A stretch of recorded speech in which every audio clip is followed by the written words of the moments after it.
பங்களுமா. So காலம் மற்றும் வேலை டாபிக்ல இருந்து ஒரு சம் எடுத்துருக்கோம் பாருங்க. 36 ஆட்கள் சேர்ந்து ஒரு வேலையை 11 நாட்களில் முடிப்பார்கள் எனில் அதே வேலையை 44 ஆட்கள் எத்தனை நாட்களில் முடிப்பார்கள்? ஸோ இந்த மாதிரி சம் வந்துருச்சு அப்படின்னா ஆட்கள், நாட்கள், மணி நேரம் மேலே மீதி எதாக இருந்தாலும் கீழே. ஓகேங்களா? ஸோ பாருங்க, ஆட்கள், நாட்கள், அதுக்கப்புறம் மணி நேரம் டிவைடட் பை வேறு எதாக இருந்தாலும் சரி, அது வேலையாக இருந்தாலும் சரி, இல்லை வேலையை தவிர வேறு எந்த மாதிரி கொடுத்துருந்தாலும் நம்ம இந்த மாதிரி எழுதிக்கணும். ஓகேங்களா?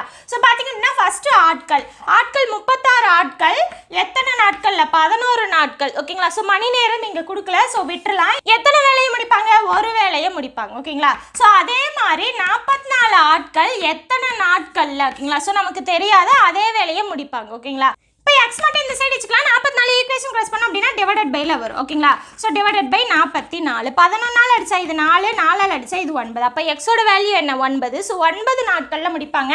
ஆப்ஷன் சி தான்.